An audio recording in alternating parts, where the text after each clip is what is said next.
Hello, this is Rabbi Tobin. Today is the 17th of June, and we're in chapter 3 of Sanhedrin. If you're in the Schottenstein from the Art Scroll Press, we're on page 30A4. Okay, so who wants to tell us where we were when last we met? Right column where the space is at the bottom. I meant more of a running context than actually where we are. Like, say, where were we? 300 Pleasant Valley Way in West Orange, New Jersey. Remember, we were talking about groups of witnesses standing in court, the order by which we listen to people, what the process is, and surprisingly, what we glean from this is that in Bavel, in the yeshivot of Babylonia, they don't seem to have a clear tradition about how things were done in Eretz Yisrael. And one of the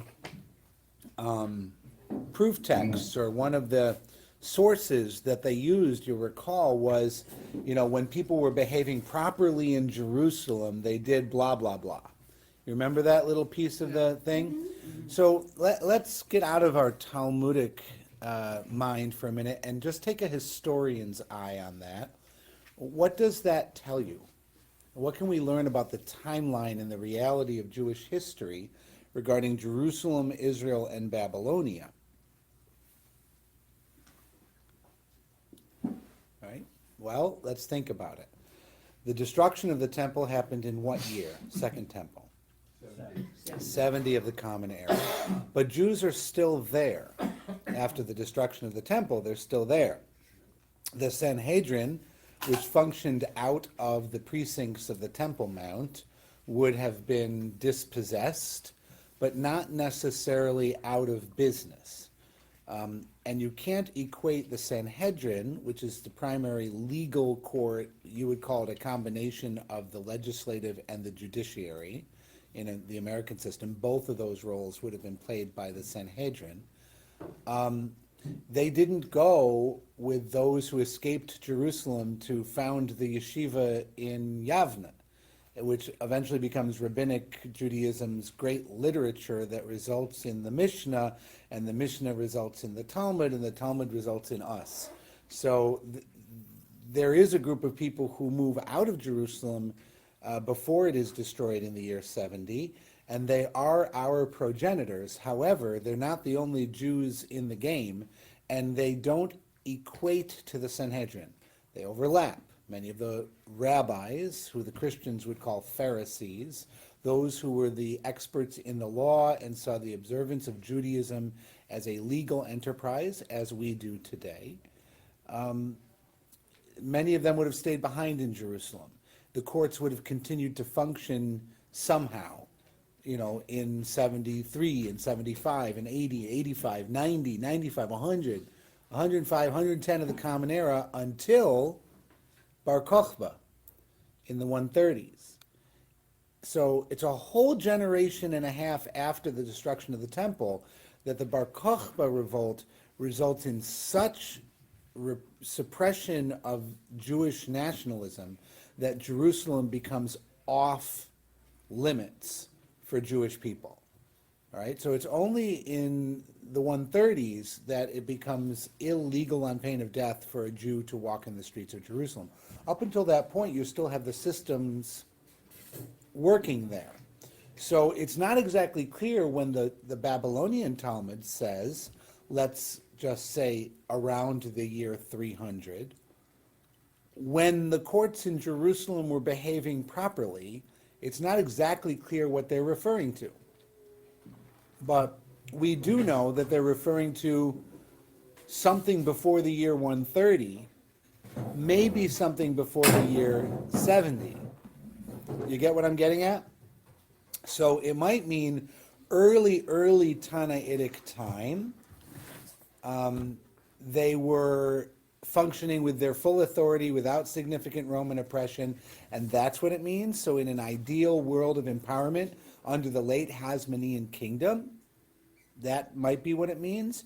Or it might mean, the courts were really under duress, after the destruction of the temple and before the disaster of Bar Kokhba, and in that time period, sometimes the courts were able to work well and sometimes they weren't, but when they were working well, this is what they did. Okay? Those are kind of two different ways to view it.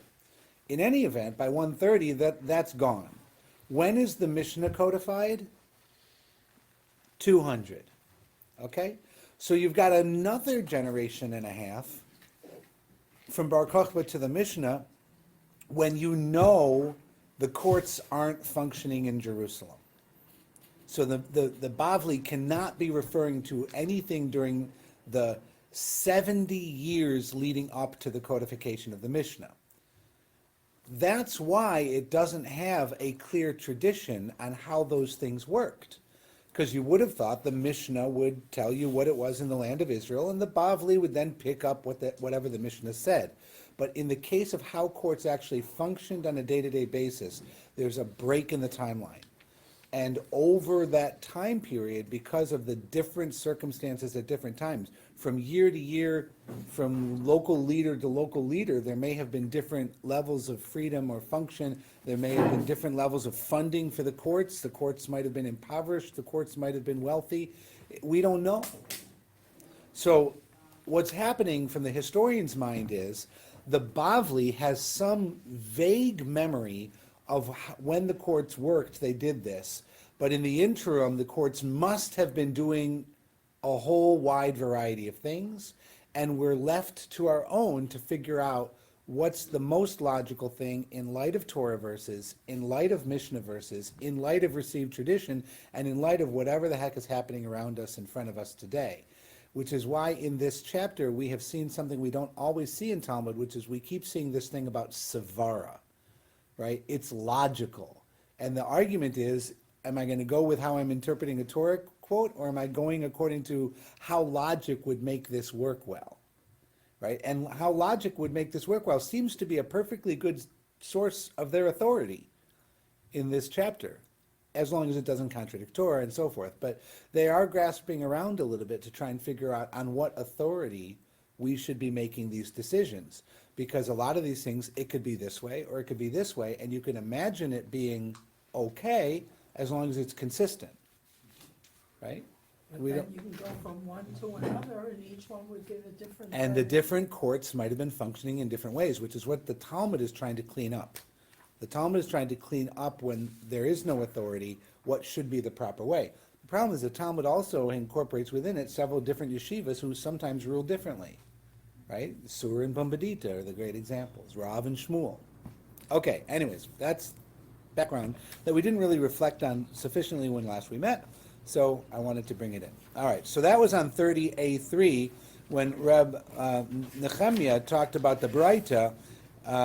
In the Baraita, Reb Nehemiah says this was the practice of the pure-minded judges of Jerusalem. Right? That's what that phrase is trying to figure out. So we have a Baraita from Mishnah times that is itself looking back at an earlier time when the pure-minded judges of Jerusalem functioned properly. All right? So when is Reb Nehemiah living? Late Tannaitic period. He's trying to recall an early Tannaitic period when the courts were working well. Right? That's not really helpful for us in Bavel, 200 years after him, trying to figure out what we should do now. All right? But there is a historical conundrum that came up by quoting that Baraita. Okay. And what did they do? They brought in the witnesses, and they listened to their statements, and then they sent them out, and then they debated the matter, the judges did, and when they concluded the matter, then they would bring them, the witnesses, all in, and they would continue. But it was taught in a Baraita. When they concluded the matter, they would bring in the witnesses. That indicates the witnesses were required to repeat their testimony together again, which we knew not everyone agreed to. Some people said you could hear one witness and then the other, and the judges put it together, and that way you have two. Hahi delok Rabbi Natan, and the conclusion is, yeah, but that view is not Rabbi Natan. Our Mishnah can be interpreted to mean that only the litigants are summoned back in. All right? Then we had a quick goofa. We look at the text of the Baraita that we were looking at, Leolam ein edutan mitztarefet, the testimony of two witnesses can never be combined together. Rabbi Yoshua ben Karcha Omer, he says, afil bezeh achar zeh, even if they're right one after the other. And the Gemara is going to say, what do the two versions of this agree and disagree with? B'mai kamik palge, what are they differing over? Ibait emakra, you could say that they're differing over how they're interpreting a Torah verse. The ibai emasvara, or you could say they differ according to what they think logic would dictate. Okay? Ibait emasvara, if you're going to say it's what logic would dictate, manidaka mashid, hai la ka mashid hai. The manner to which this witness is testifying and the other witness does not testify to. Umana dekad mashid hai, la ka mashid hai. And the manner to which the other witness testifies, this witness does not testify to. And remember, I had a, yep? Aren't you interpreting Torah verses in terms of logic? Isn't that the same thing? Not necessarily. Sometimes the logic runs without a Torah verse. Yes. Well, I'm just saying, if you're interpreting the Torah verse, you're interpreting it in terms of like. Yes. But when we say one person says it's Torah and one person says it's logic, the second person is not saying logic of the Torah, and the first person is not saying Torah without logic. Right? The Torah is always interpreted with logic. In the case where it names logic, it means logic alone. Torah always wins. No. Not necessarily. We like to say so, but not always. Okay. In other words, these two will both testify that so-and-so owes 100 to so-and-so, but they might actually be testifying about completely different hundreds. Right? That last time, All right. So that would be their difference of opinion if they're going according to the Torah. V'idach, but if the other Tana says, Amane ba'alma tarvaihu ka, he says both witnesses are testifying concerning a general debt of amana, not two different specific debts of amana. All right, so that would be their difference of opinion. That's why they have a different ruling. He says, well, they both said, I know he owes him 100, but they didn't say for what. And in the other case, it would be they're both saying he owes him 100, and they're saying specific things that are not the same 100. Okay, those testimonies do not contradict each other. One is more vague than the other, and one rabbi would accept the vague case as functioning to establish that there's a debt of 100, and the other rabbi would accept both cases as establishing that there's a debt of 100. Get it? So that's what the two rabbis would be arguing about. Gemara now explains if it were about interpretation. Svara, which is your point. Svara means logical interpretation of a verse. Okay, ibait emakra. Or you could say, the first one was svara. First one was svara was not kra. Notice in the first one that I just did, it didn't quote a verse to prove its point. It was just a logical understanding that, look, if two guys both testify that he owes him 100. I know he owes him 100. He might, in fact, owe him 200. But I know he owes him 100. So I'm going to make him pay him. Whereas one guy would say, no, logically I can't do that because I don't have two witnesses to prove either debt. So I don't know that he owes him anything. That's the Savara difference of opinion. There's no Torah verse coming in there to help them. Now, are there Torah verses behind that logic? Absolutely. Al pi shnayim yakum devar. That's a Torah verse. Things are only established by the basis of two witnesses, right? So they're differing on how they interpret that Torah verse about two witnesses, but they're not using the Torah verse to prove their logic between the Baraitas. That's the concept. Over here, they're actually going to argue about the wording of a verse, and that's what it means by kra. Okay, so ibayte makra.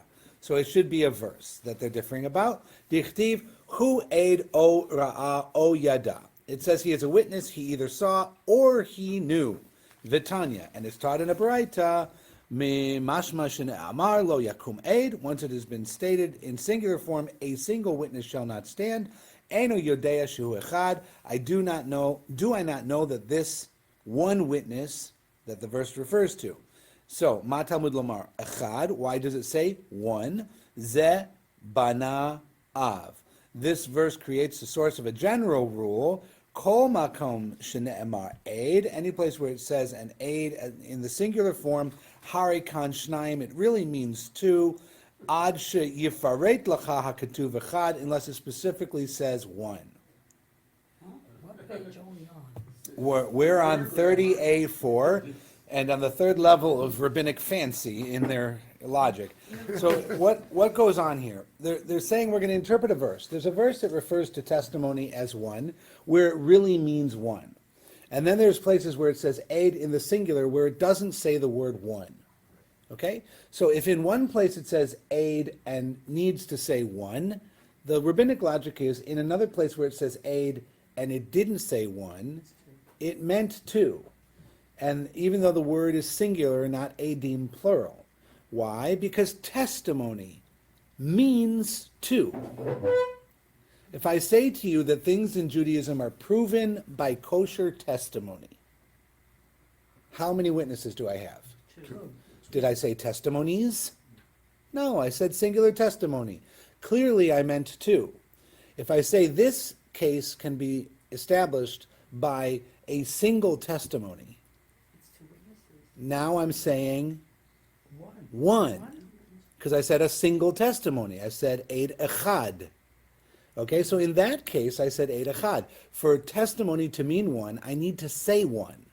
Because the default is it means two, whether or not I say testimony or But testimonies. that's not allowed, one is not allowed.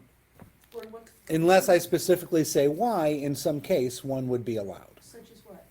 A woman is believed about the death of her husband overseas if she wants to remarry. She doesn't need a second witness. All right? Now, she's also collected the ketubah in that case, so someone might come and sue for his property. There's actually, her solo testimony is going to be accepted against a bunch of other people. What about the case where a woman's being attacked, and it's just the person who attacked her? He said, she said? Right. Then you don't have. You need two witnesses. So how do you have witnesses when it's just the two of them by themselves? You don't. So, Which is why the Torah has the case of the woman screaming or not screaming in the city and not in the city. okay. Because the assumption is in those kinds of attacks, there usually are not witnesses. If there are witnesses, you wouldn't need to have anything else, Right. right? I mean, it's a very difficult case. I hate to just kind of drop it there in a 10-second summary like that, especially since it's online. Anybody who wants more detail about what I just said, please don't be offended and email me at rabbitobin@b'naishalom.net, and I'm happy to do a personal study to explain what I just said. Disclaimer concluded. Yes, I have a question. yes. For a noun and a verb, is there a difference in aid as a noun or a verb, just grammatically? When you're talking about witness, Any- witness, it could be a person, or it could Yeah. be as a noun, or it could be a verb, and I'm just. What is the verb to testify? I don't know. Okay, I just. Well, I mean, in English, it could be a noun or a verb, that may not be true. We in talk about Hebrew. his edut. We don't talk about him ma'ayeding or anything like that. Okay. Usually in Hebrew, the present tense participle of a verb is also a noun. Like a kotev is he is writing, he writes. It can also mean an author, a writer, right? It's all the same thing in Semitic languages. There is no present tense. There are only current actions, which sometimes are equated to the people doing the actions. So it's weird. It seems like it tries to be ambiguous sometimes. Mhm. In other words, like they came back, they're using a pronoun. Right. Rather than, and the same idea here, I think they're sometimes trying to. Well, when they are ambiguous, sometimes you have to figure out, is it because they're deliberately being vague, or because it was so obvious to them the specific case it was, that we've lost our way in the interim trying to figure out what the heck they were talking about. It sounds like schizophrenic logic. Could be. Seriously. No, it's not. Schizophrenic logic. Thanks, I appreciate you getting that. Schizophrenic logic, which I got you on my is- side over here. Understand what I'm saying. I know what I mean. No, I don't. Now, that was all summary and review.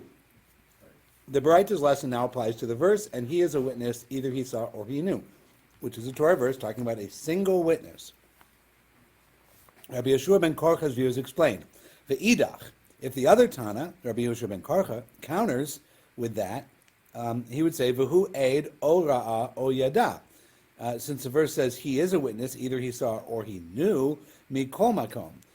It implies that their testimonies may be combined no matter how they know of the obligation, even if by witnessing two separate events. So either he knew or he saw. One guy saw this, one guy knew that. See, they're both included in the verse, and you can combine them. That would be so they're arguing over a Torah verse. One guy uses a verse to say aid singular always means two, and they have to have been together. And the other guy says, no, it's an aid who did this or that, which means it could be this or that, even when you're dealing with people you're combining. And that's the nature of their argument, and we can largely leave it behind now. Okay? That's where we were. Now, Schottenstein introduces a section here, very nice of them. The later segment of the previously mentioned Baraita is now repeated and then analyzed.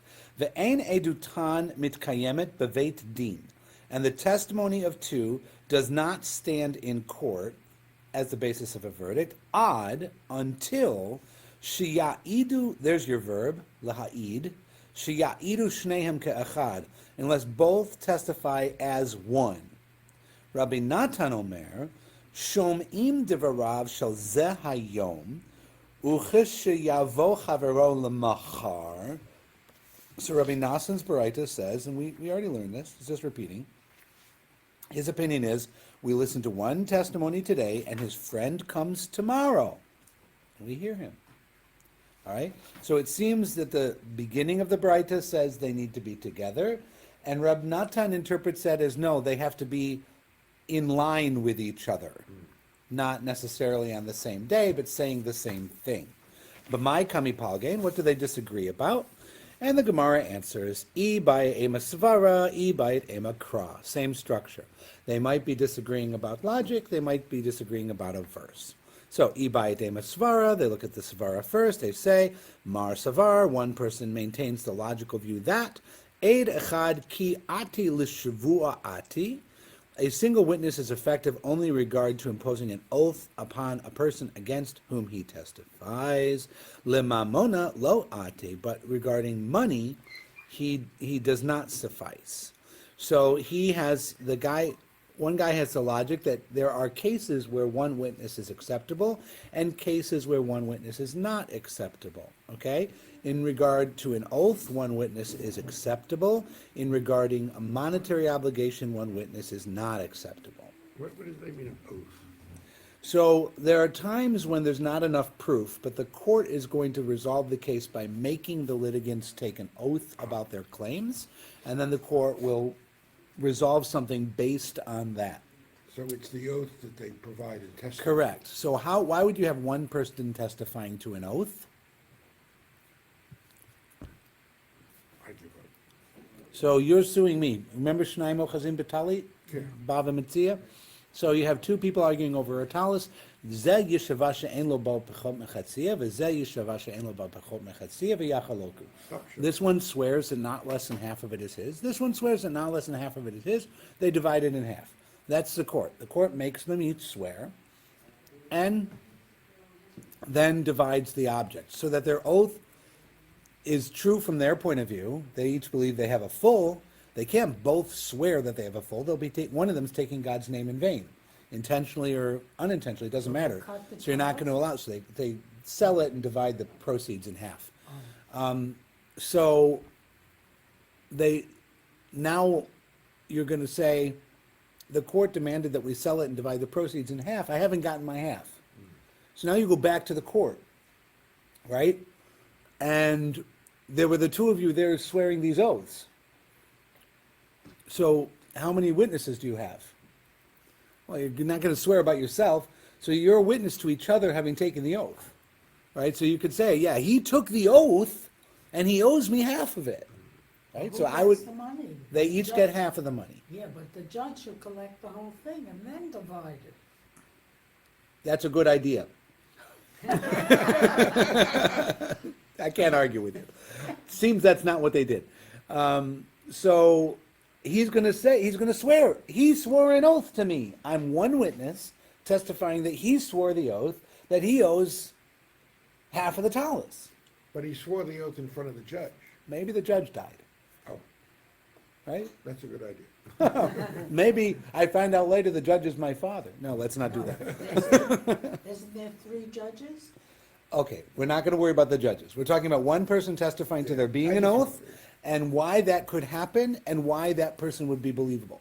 On the other hand, if I were to come in and make a claim not about his oath but about the debt, he owes me 100, I need 2 witnesses for that. So one person is not believed for money, but one person can be believed for an oath. That's it, according to one point of view. Because an oath, the breaking of an oath is very damaging to that person more than the money oath. Could be. He knows. Right. All right. Where are we? The Mamono object. Okay. Ve'idach. The other point of view, not the first half of this Baraita we just learned, but the Rabbi Natan half of the Baraita, he believes, Savara, his logic is, Atu ki atu bahade hadade bechad puma ka mashade, which is kind of a lovely little alliteration. Sounds a little like Dr. Seuss. Atu ki atu bahadade hadade bechad puma ka mashade. Okay? I hope That's Aramaic. Yeah. That's all Aramaic. It's ba'u, it's kushaba'u ba'u biyachad ke'echad hayu me'idim. Okay, that's translating the Aramaic to Hebrew. Did that help? No. Okay. Together, do they testify with one mouth? Ela mitztarfim laho. So his logic is this. Look, you never have 2 witnesses testifying ke'echad. That's just stupid. What's his point? To have 2 witnesses testifying ke'echad as one, the judges would have to say, okay, you 2, ready? Both of you, go. That's 2 witnesses testifying at one time. Oh, I thought, That never happens. It's always one after the other. So if it's one after the other with 30 seconds in between, that's different than 5 minutes in between, which is different than 5 hours in between, which is different between 1 day in between. Give me a break. That's logic. He doesn't have a Torah verse. That's Savara. Right? So he's arguing Savara. Elam, it's Tarfin Laho. Rather, we always combine them. That's what we do. All right, now the Gemara is going to explain how the disagreement emerges. If, in fact, they're not arguing Savara, they're arguing about a verse. Now, look what's happening here. The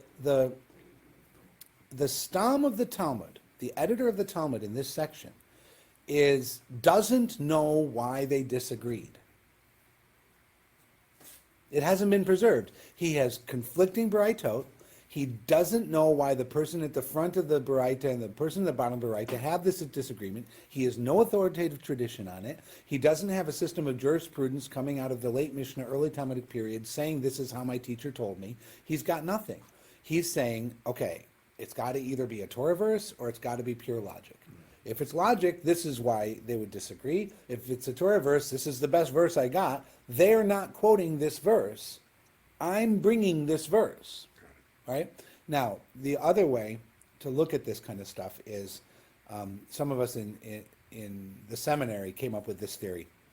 The Talmud is a record of all of the Talmud exams ever given in the yeshiva.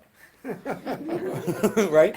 So when you have a crazy segment where the editor goes off and he asks a question and he gives 3 or 4 potential answers and then he says, now do it by logic and now do it by this, and what if this other rabbi were involved? That was actually a final exam question for somebody that's been dropped down here. It's not that it ever happened, but lawyers tell me law school works this way. Here's a case, using the precedent law you've learned, how would you argue the case? And the stam of the Gemara is often playing that role. Here's the case. Now show me what the difference is between them if it's based on logic, or alternatively, essay choice B is show me what the difference of opinion would be if they have a Torah verse. And the stam has to answer both questions convincingly. He's not coming to tell you why they disagreed. He's coming to tell you what the most convincing explanation is given 2 different scenarios. good. Right? That's what's going on. That's what the Stam does all the time. He's really not here to help. The Stam is not here to make it easier on you or to make your life easy. The Stam is here to tell you how to answer final exam questions. right? If they ask you this is the way you run the argument. If they ask this is the way you run the argument. Well, only in cases where he doesn't have. Right. The data. Where he has an authoritative tradition, he runs those out faithfully, right? And that's really the heart and the meat of the Talmud. But there's really something about this chapter of Sanhedrin where he seems to be really loose from tradition. You have these courts out in the hinterlands with morons as running the Beit Din. You have people out here establishing the calendar on crazy principles, right? You have a vague memory of how the courts in Jerusalem used to be run. You don't even know if the witnesses are supposed to be in front of you when you deliberate the case. I mean, he is lost from any historical reality. And it's in something that we would expect him to have a firm basis in reality. After all, haven't they had courts in every generation up to this point? Right? It's remarkable. Okay, now, so let's do... Does that account for the frequency of his use of the word boy? Ibaya ema is a normal. But yes. If you prefer, is what it means. And he uses it several times. And that's in every tractate. Whenever you're running logical alternatives and you don't have an authoritative tradition, then the Ibayat Ema structure will come in. If you wish, you could argue it this way, or if you wish, you could argue it that way. The more radical solution would be the solution that says, lema, but let it teach. And then you redact the text. You change a word in the Mishnah or the Baraita or even a Torah verse, and to change what it teaches to fit what you've been trying to say. That's the more radical version. Ibayit means like all the texts are fine, but we're going to run our logic differently. All right. So Ibayit emakra, or I could say their difference of opinion in the beginning and the end of the Baraita with Rabbi Natan about two witnesses testifying together or one day apart could be an argument about a Torah verse. And here's the Torah verse. Im lo yagid v'nasa avono. If he did not testify, he shall bear his sin. And the whole verse is, and he is a witness, either he saw or he knew, which is the verse we used a moment ago. And the end of the verse is, if he does not testify, he shall bear his sin, which is the basis of the mandate to give testimony. If you see something in the neighborhood and the police bring you into court and they subpoena you and they put you in front of the judge, you must give testimony if you saw it. You can't say, I really don't want to be bothered. I don't want to be a part of this. This is not my problem. You're not allowed to do that in Jewish court. If you saw it, you have to say the truth. Where's that from? There's no Leviticus. There's no appeals court. Leviticus chapter 5, right at the beginning of chapter 5. There's no appeals court. They had higher courts, but generally not. A Beit Din's a Beit Din. Okay. D'chuliyama, and both of them, both views that are in conflict, karabanan de plige ale de Rabbi Yeshua ben Karcha, are like the sages who argued against Yeshua ben Karcha, which we saw a moment ago, saying that both testifiers have witnessed the same event. So ben Karcha was the one who said they can both testify about a debt of 100, but it doesn't need to be the same debt, and we can still make the guy pay 100. The rabbis didn't like that. That's not the halacha. Okay? So so the sages, the Rabbanan, were against Rabbi Yeshua ben Karcha with the logic that both the beginning of our Braita and Rabbi Natan in our Braita would agree with. And that interpretation is v'hacha be'akoshe hagada liraya ka mipalge, is that they have to see the same event. But here, the Tanna Kama and Rabbi Natan disagree regarding whether the event they're testifying about is compared to witnessing. All right? In other words, is it really witnessing or compared to witnessing? Remember, the verse said, O yada, O ra'ah. He knew or he saw. So there's some form of knowledge that doesn't mean seeing. Right? And is it valid? By one of the opinions, it would be valid. Maybe by the other opinion, it wouldn't be valid. Maybe that's what they're arguing about, is how to interpret that Torah verse that has both of those statements in it. Okay, so Mar Savar, the beginning of the Baraita, believes that Makshinan Haggadah L'Ra'ayah, that just testifying is like witnessing. It's just as solid, and therefore, just as testifiers must have witnessed the event together, so too they must testify together.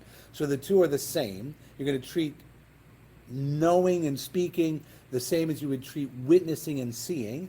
Just like the two have to have seen the same event, they need to be testifying together, so their testimony is the same event. That's the beginning of the Braita. Umar Savar, but Rabbi Natan obviously doesn't hold that opinion because he lets the guy testify the next day. Right? Mar Savar, lo makshinan. We don't compare the need to have seen the same event to a need to testify at the same time as one event. Okay? Okay. That's it. The Gemara is now going to talk about the halacha regarding this dispute between the sages and Rabbi Yeshua ben Karcha. This concept of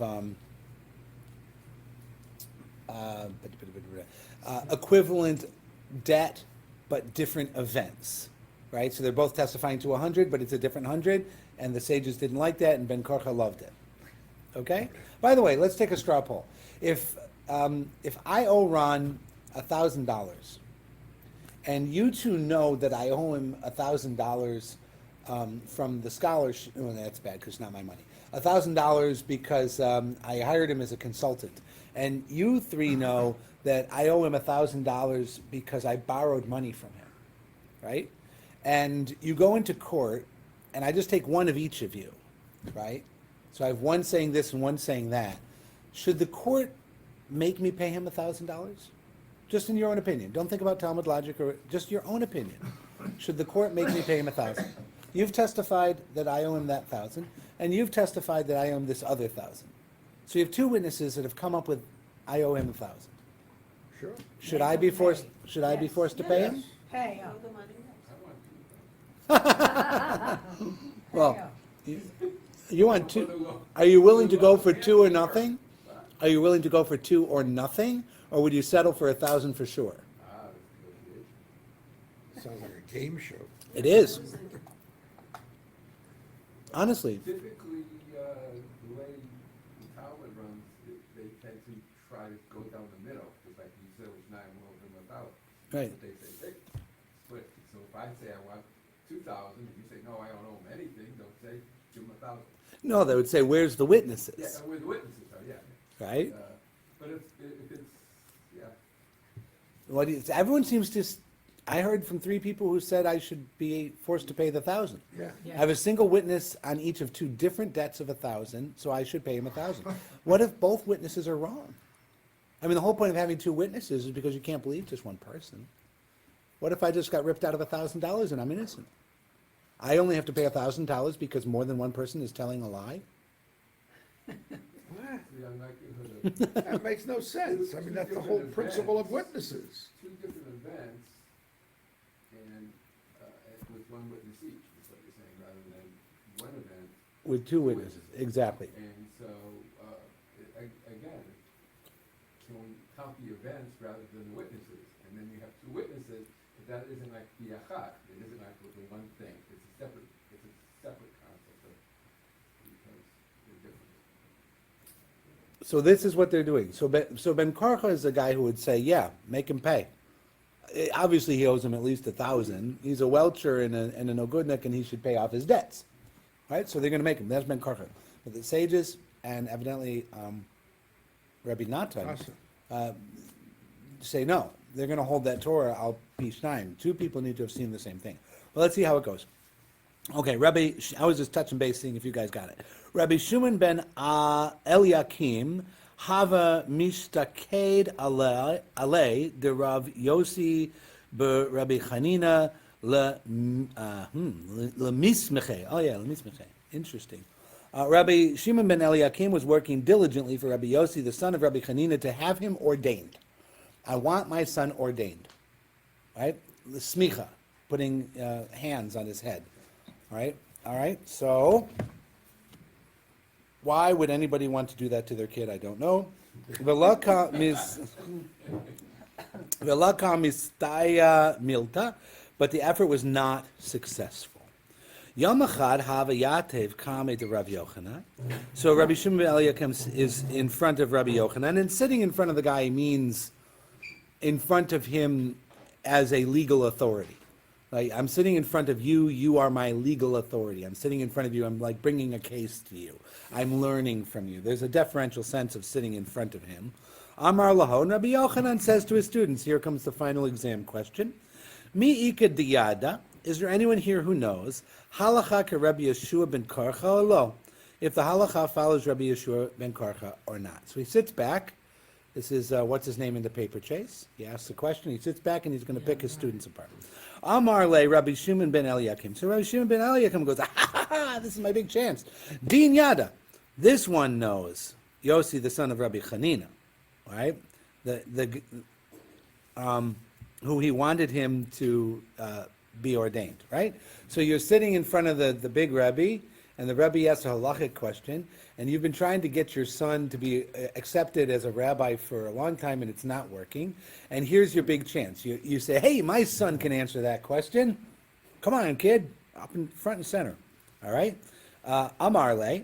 So, Rabbi Yochanan says to the kid, not a kid, but the younger man who's failing in his ordination exams, Bni emorli ketzad shemata. My son, tell me what you have learned, what you have been told. And Amar le, Rabbi Yossi, the son of Rabbi Chanina, said to Rabbi Yochanan, Chach shemati. Thus I have heard, which, if it's good, it'll make his dad proud, and if it's bad, it'll make his dad look bad. Shemodeh Rabbi Yeshua ben Karcha Rabbi Natan. That Rabbi Yeshua ben Karcha agreed with Rabbi Natan. In other words, he was modelo. What does modelo in this concept mean? He acknowledged to him.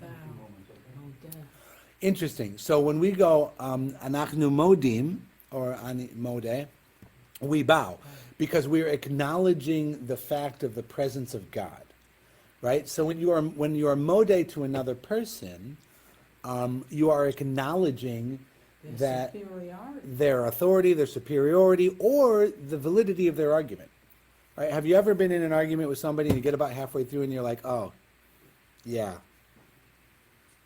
sorry, you are 100% right. I'm just totally wrong on this one, right? In Talmud, it happens all the time. In my life, it happens all the time, but that's me, right? You are modeh to the person. You acknowledge to them. Right? So this is Rabbi Yossi, the son of Rabbi Chanina, says he heard that Ben Karcha was modeh to Rabbi Natan.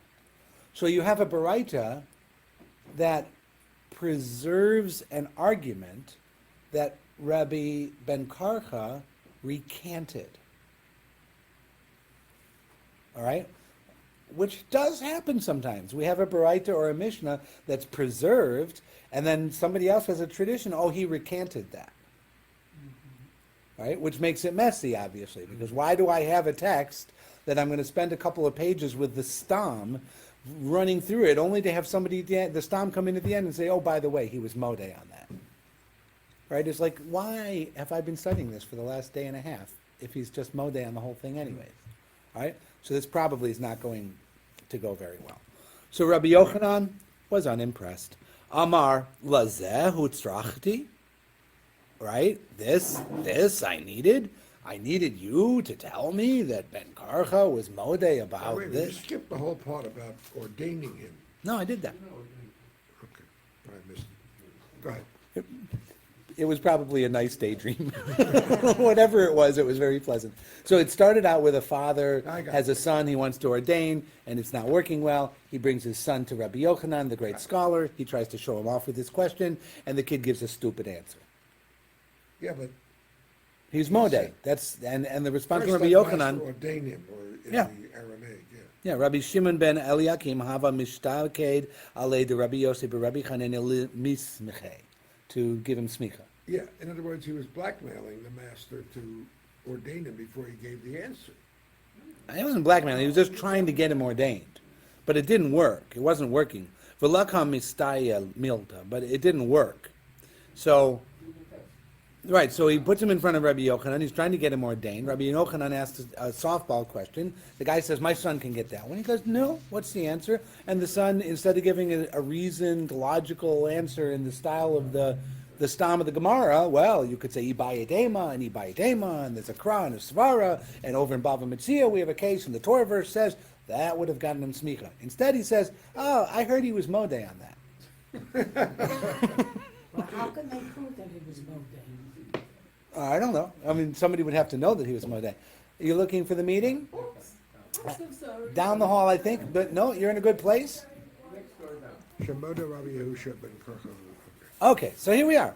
So Rabbi Yochanan, Amar, Lazehu tzrachti.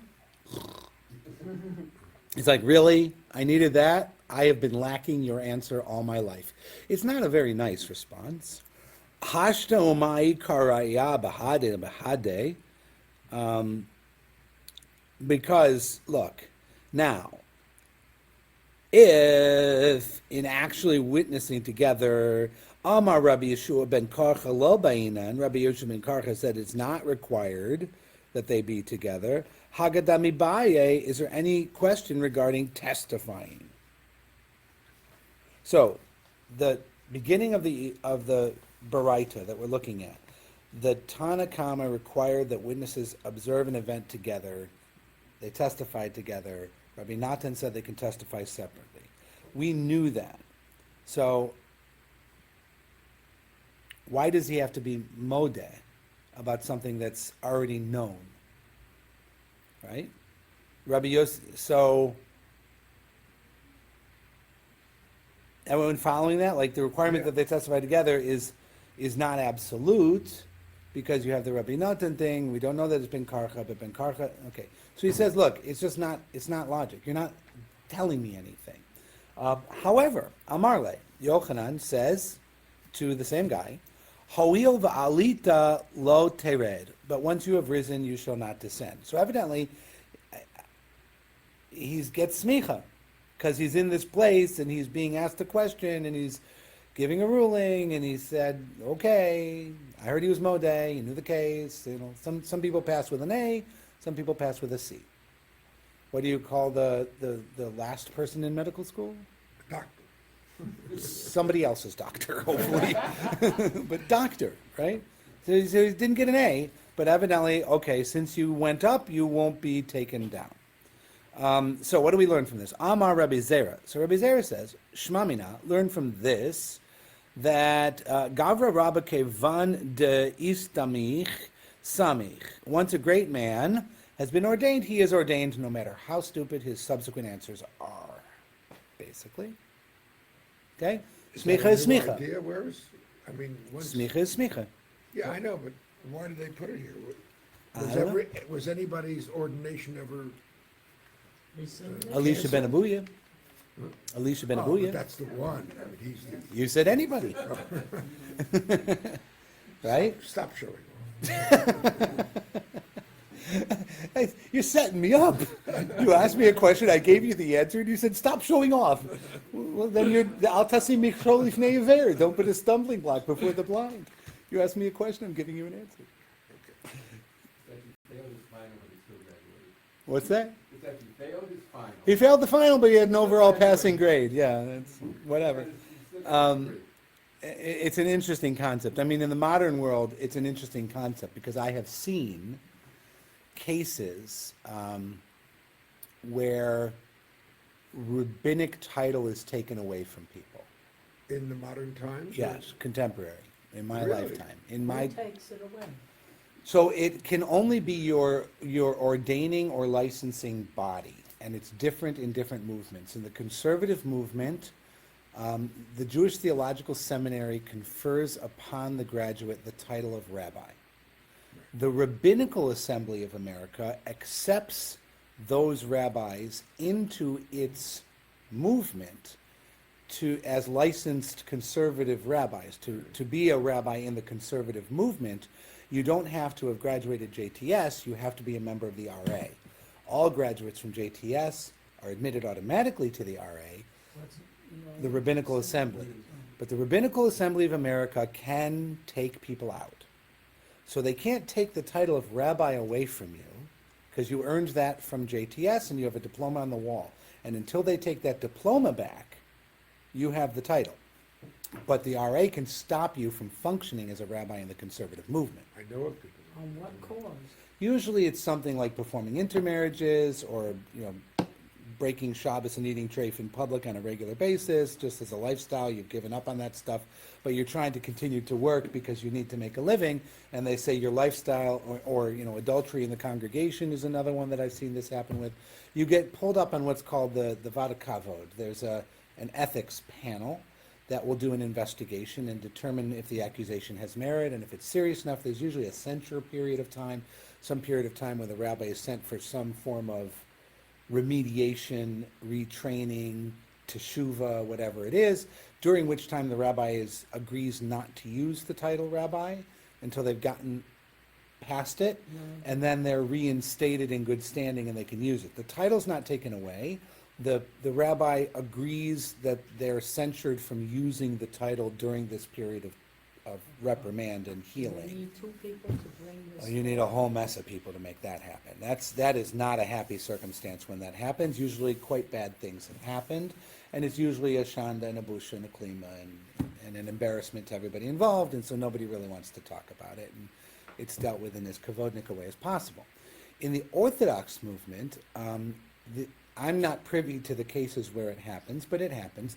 The one case that overlaps to the world I live in is that you will see the Orthodox egalitarian movement, where women are allowed to read from the Torah in a mixed minyan, which the Shulchan Aruch, as you know, permits.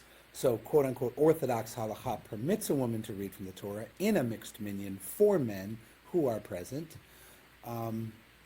And that has been banned in Orthodoxy, even though the halacha permits it. So if you have an Orthodox rabbi who is inclined to permit that and properly quotes the halacha to allow it, that rabbi is in danger of having his smicha pulled by the ordaining agency. It can be YU, it can be the rabbi, it can be the Hasidic movement. Whoever is the place where you got your rabbinic title is almost certainly going to pull your rabbinic ordination, in which case you are actually no longer a rabbi. So that's a difference between Orthodoxy and conservative. I have known of an attempt at that within the last 3 years. There's been an attempt at that. Imagine an Orthodox rabbi in a modern Orthodox congregation permitting women to read for men. It just, that Well, would be, Well, They deserve what's his it. name in Riverdale? Weiss, Rabbi Weiss. Avi Weiss allows it. That's why he's in hot water. no, Avi, well, I don't know about No? that. I thought Avi Weiss has women's minyanim. Maybe he has women's Yeah, minyanim. he spoke He's here and he is Sure, spo- Rabbi he Lutz did not did. allow it. Look, the whole what there's the thing. It's got a name. There's a whole egalitarian Orthodox movement, like Shira Chadashah in Jerusalem, where they pass the Torah across the mechitza to the women. Yes. They pass it around, and there are a lot of those. What's it called? It says something minyan. It's called a. I'll come up with it. A trait for me. No. In a partnership minyan, that's what they're called. The partnership minyan movement has minyanim in all major Jewish populations in the Western world now. There's one here in West Orange. They're all over the place, where there is a minyan where men and women have equal access to the Torah according to the Shulchan Aruch. They're following the halacha very closely. They're not becoming conservative. They're mamash Orthodox, The but LGBT it's a movement? totally irrelevant separate topic. Very good question, but it would be a mess for me. Because I attended a shul for transgender Yeah, sure. It's permitted in the conservative movement. in San We have rabbis. Francisco. Yeah. You don't have to go that far. I didn't know who was the. Come to rabbi, Shul on who Shabbos was here. Rebbe. Every week you'll meet some people.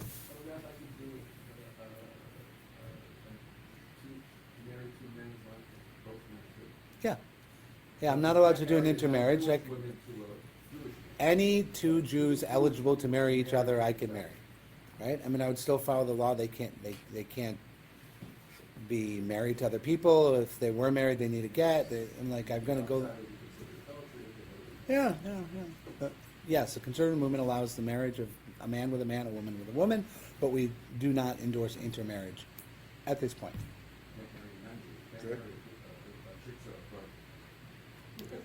And what the interesting question, this is an interesting question, is that in the law of New Jersey and New York, where I'm registered, once you are ordained clergy and the law recognizes you, you can function at wedding ceremonies, right? I sign the license. The law is worded in such that I have to be functioning within my religious denomination when I do that. No. So I can't go and put on a priest's collar and go into a Catholic church and perform a Catholic wedding because I'm licensed in the state of New Jersey to perform religious ceremonies. I'm not functioning within my denomination when I do that.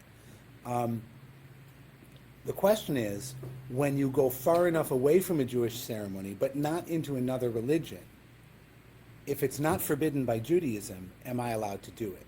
So, for example, could I do a secular wedding of two non-Jewish friends because I'm a rabbi?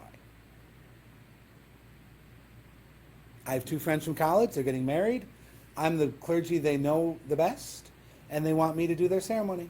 The conservative What kind of a movement will ceremony? allow it. A secular ceremony, anything I want, we'll create it with them. We'll go to the beach, we'll launch balloons, doves, there will be some fiddles. Are you allowed? And the conservative movement has said I should not do that. Not me personally, I didn't ask personally, but conservative rabbis should not be doing secular ceremonies. But there's really no basis for that. Why not? Nothing forbidden is happening.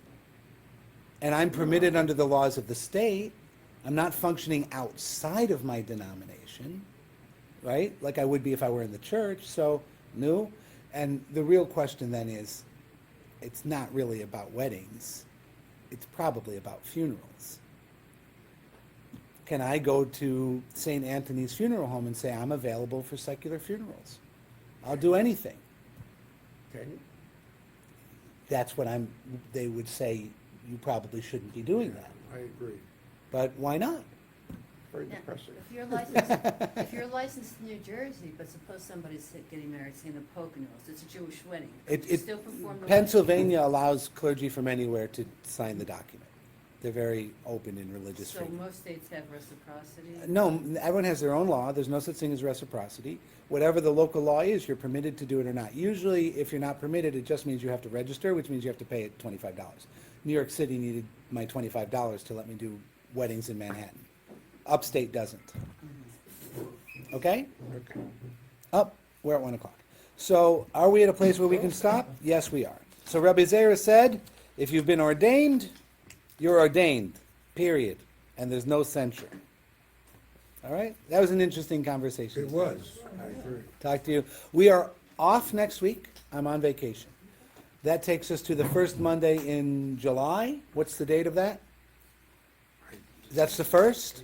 July 1st is a Monday. Yeah, it says. So class, yeah. we'll be on July 1st. So we're off next week. We're on the 1st. And you don't know We what should be to do. off on the 8th. I think, end live video.